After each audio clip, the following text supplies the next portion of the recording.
Good morning, Michael. How are you doing today? I'm great, Arrow. How are you? Fantastic. This book comes out at a really prime time, and maybe it's because I'm just that old guy that's standing there watching the world, but I'm seeing a lot of Nirvana t-shirts. I'll go up to someone and say, tell me about your experience with Nirvana. It's a t-shirt, dude. I just bought it. And it's like, we need books like this so that we can amplify the story.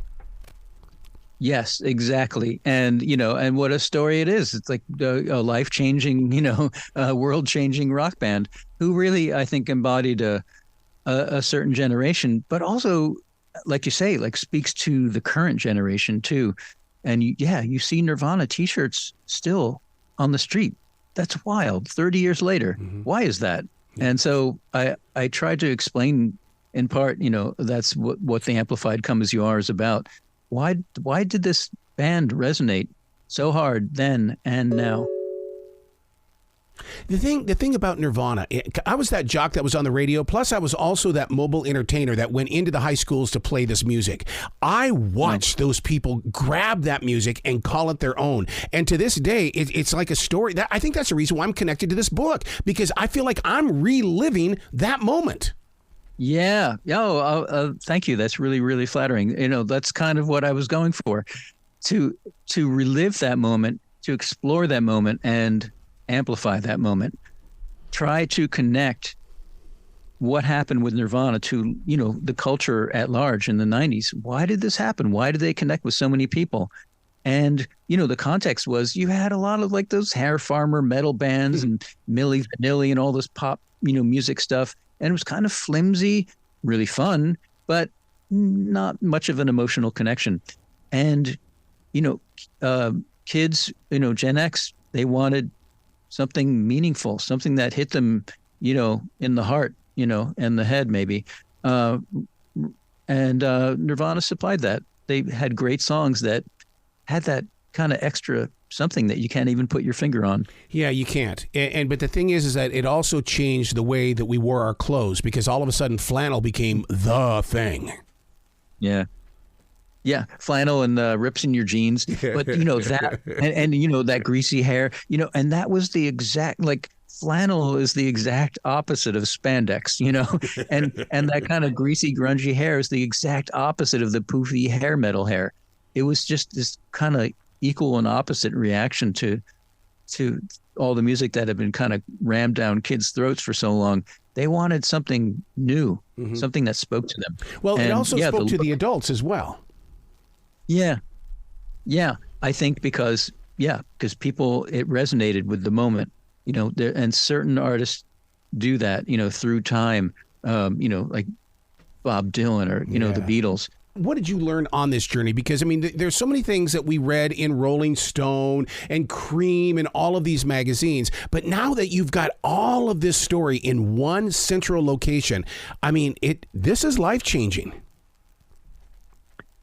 It was. The experience certainly was life-changing for me. And part of the reason I wrote The Amplified Come As You Are was to, figure out what happened for myself and maybe for other people. A lot of the Nirvana audience was born after Kurt died. Mm-hmm.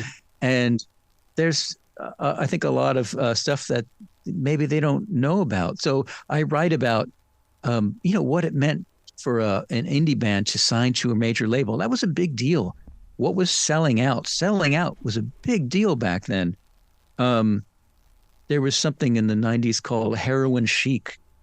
I think someone today might not even grasp what that means, but it was, there was something called heroin chic, and there was a certain, kind of cultural and political environment going on, with the first days of the Clinton presidency. That, the nation was changing culturally, politically, and I think Nirvana kind of embodied that turbulence. And so I think it might be helpful for people to, help understand what happened. Was it because we saw ourselves inside the videos, and then when we listened to the lyrics, we were going, okay, I think this is about me, and if it's not, I'm going to make it about me? But I think it was about you. Yeah. When I first met Kurt, I wrote a Rolling Stone cover story about Nirvana, and I was very nervous to meet him. I had never met. The rumor was that he was a heroin addict, and I'd never met a heroin addict. He was the biggest rock star in the world. He smashed guitars and screamed through his songs, and I was, kind of intimidated. But when I met him, I walked in, his room, and he was like lying in bed with his toes sticking out the bottom of the blankets. And I read about this in the Amplified Come As You Are. And his toenails were painted this kind of rosy pink. And he says, "Oh, hi." And in that moment, I realized, like, oh, I get this guy. I understand him right away. He was like so many other kids I grew up with, and he was sort of like me. And as we spoke, we realized that we had lots of things in common. And I don't pretend to be anything special in that regard. Tens of millions of people could relate to Kurt Cobain. He was an ordinary person who did something extraordinary. And he managed to communicate his relatability into sound, into music sound. And that was his genius. And that's why it connects, because he was speaking to you.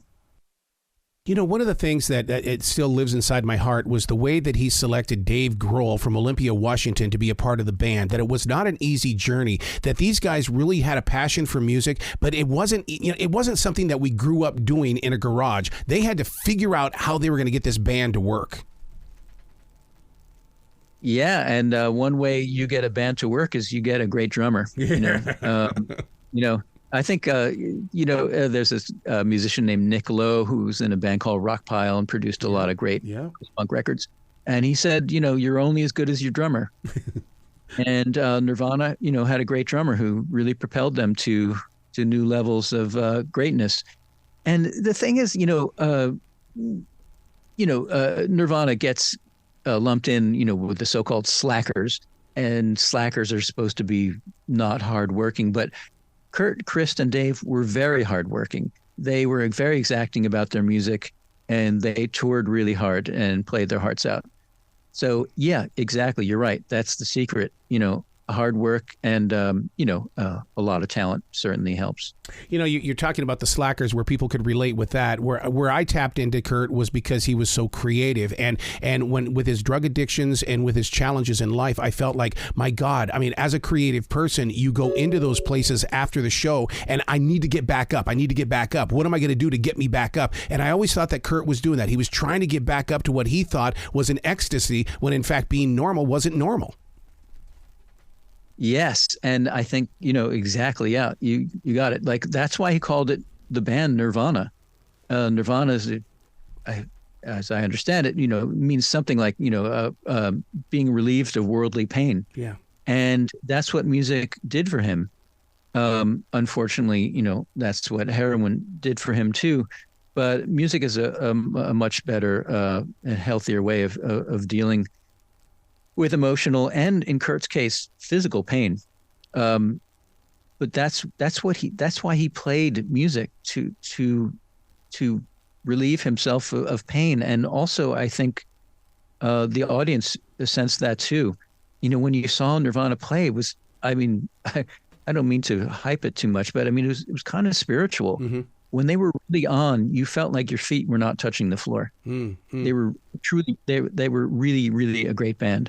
And so, yeah, that's what they were about. Yeah, they created a Beatles moment on MTV when they were unplugged. To this day, I can't count how many times I go to YouTube to watch those songs being played. That was a beautiful evening. I was there, and I was, you can see me sometimes in some shots. And I know that the band was a little nervous about that, because they'd done an acoustic mini set earlier that year at, I think it was Roseland in New York City. And Kurt didn't feel it went over well. So they were a little hesitant, but going into it. And then, they rose to the occasion, because they're great musicians, very determined, disciplined people. And, of course, they were working with some great material. And they, the lights went on, the cameras went on, and they rose to the occasion. I think that's one of the most beautiful things about that recording is watching them do something that they had never really tried before and succeeding beyond anyone's wildest dreams. God, it reminded me so much of this must be what it's like to sit in your living room playing an acoustic guitar, because, I mean, it was just so real. And because we've all been there before with little, street corner bands and things like that. Well, realness, that was Nirvana's stock and trade. Wow. That's what people craved after all the hair farmer bands and the pop artists and the Milli Vanillis. People wanted something real, and people still want something real.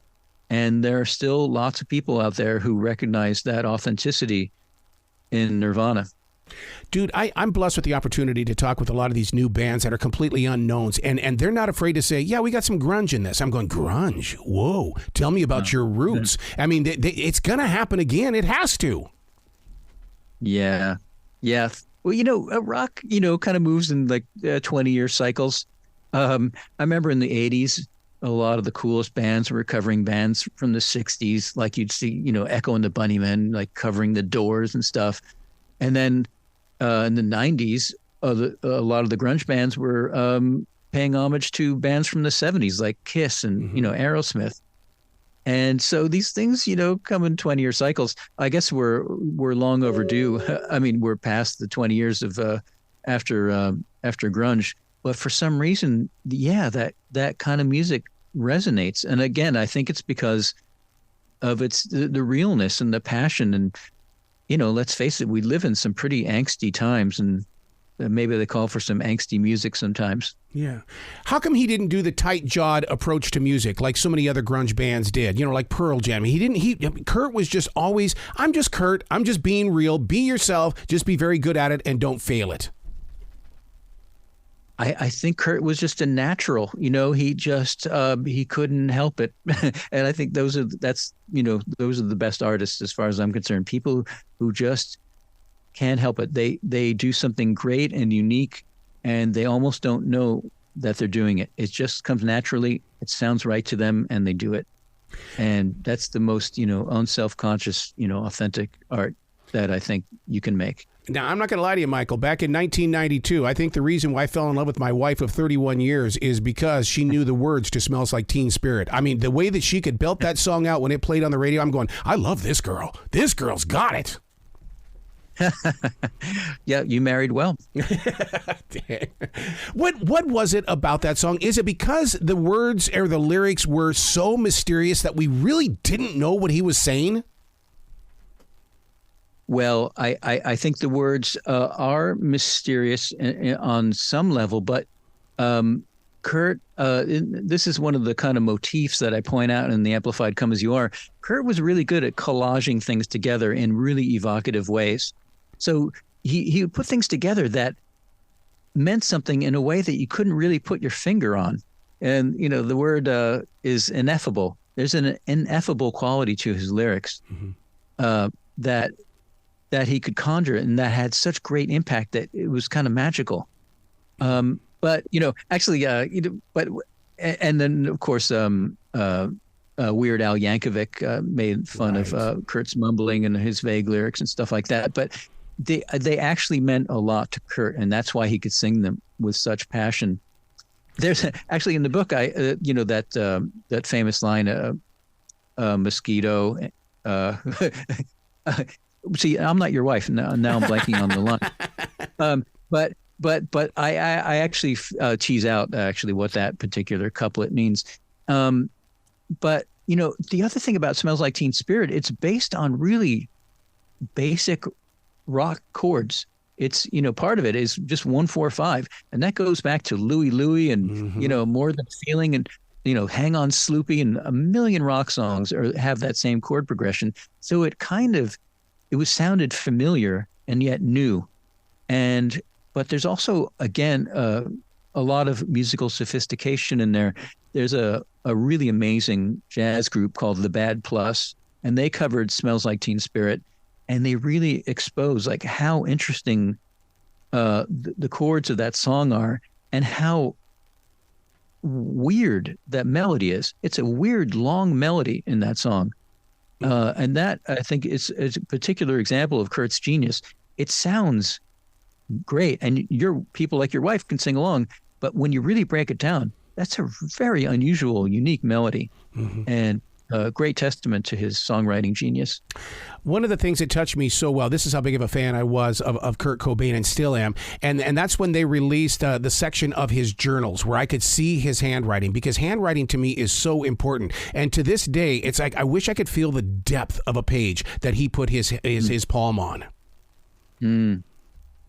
Yeah, the thing about the writing in his journals is, for me, is that there's a lot of misspellings and bad grammar and stuff like that. Yep. And Kurt was very self-conscious about his lack of, cultural and intellectual sophistication. And he was constantly, but he was a very, very bright man. And he was constantly thirsty for new information. And he got that first from his friend Chris Novoselic, who, was bilingual and had been to Europe and knew about lots of different kinds of music. And then he met this guy named Buzz Osborne, who founded a band called the Melvins, and Buzz turned him on to punk rock and all kinds of other cool stuff. And he was constantly connecting with people who could take him up a notch and take him out of that provincial life that he had in Aberdeen and into a more sophisticated world. So he went to Olympia and he met kids from the Evergreen State College. And then he married Courtney Love, who is a very sophisticated, highly cultured person. And he was constantly surrounding himself with people who could educate him and enlighten him and make him a more sophisticated artist. Don McLean has always sang about the day the music died. Well, you know what? I was the afternoon drive jock on 95 WQ here in Charlotte. When word came to us, everything stopped on that radio station, and we opened up the lines. Somewhere I've got tapes of people just crying their eyes out because their leader, their creative source, was gone, and they were having a tough time dealing with it. Yeah, that was a terrible, terrible day, and people called him, Kurt, a spokesman for a generation. A tag that he rejected, because that's quite a thing to lay on somebody. People tried to do that with Bob Dylan, and Bob Dylan really bristled about that and eventually started writing more personal songs so he wouldn't get called a spokesman for a generation. So it's a really, really heavy thing, but Kurt really did crystallize feelings that a whole generation of people and beyond felt. And he was a very sensitive person, and people connected with him very, very deeply. And it's a great tribute to his genius that people felt so strongly when he passed. Do you ever have personal moments where you sit back and wonder, what if Kurt were here today? Oh, yeah. I mean, yeah, I think about that often, especially, as I was writing this book. Yeah, there are certain artists that you look to who reflect like how you're feeling, or maybe how you're about to feel. John Lennon was one of those. He was so personal and autobiographical. And the stuff he was starting to go through in middle age, just before he died, was really enlightening for people who were a little bit younger. Like, oh, well, here's what's coming around the bend for me. And John Lennon could articulate that stuff. And it was such a terrible loss when John Lennon died, because we were deprived of that. Of someone who was just a little bit ahead of the curve and could tell us, what kind of terrain was coming up next. And the same thing with Kurt. I know that he would have continued to impart that feeling to people. Like, here's what I'm feeling, and you might well be feeling it too. And people really relate to that, and it's comforting, and it helps. I'll tell you what, my younger jock days are so jealous of this moment now, because we didn't have this book when Nirvana was just coming onto the music scene, and we relied on the USA Today and Rolling Stone magazine to give us information to talk over the intro. I mean, we are so blessed to have this book, and I can't thank you enough, Michael. Oh, thank you very much, Arrow. I'm really glad that you're digging the book. I am. No, dude, it's more than digging a book. It's not going onto a shelf. It's going to be put away, because I want someone else in my family to have this book in the pristine shape that I have it. Thank you. That's really, really touching. That's what I was shooting for. Thank Excellent. you. Please come back to this show anytime in the future, Michael, because I know that you love to write about rock stars, and I'm looking for one for Green Day, because I think Green Day was just as powerful. Wow. Slightly younger demographic, but also articulating feelings that a whole generation felt with some super catchy songs. Yeah, that's okay. Well, maybe you gave me an idea for my next book. There you go. You be brilliant today, okay? Oh, thanks. You too.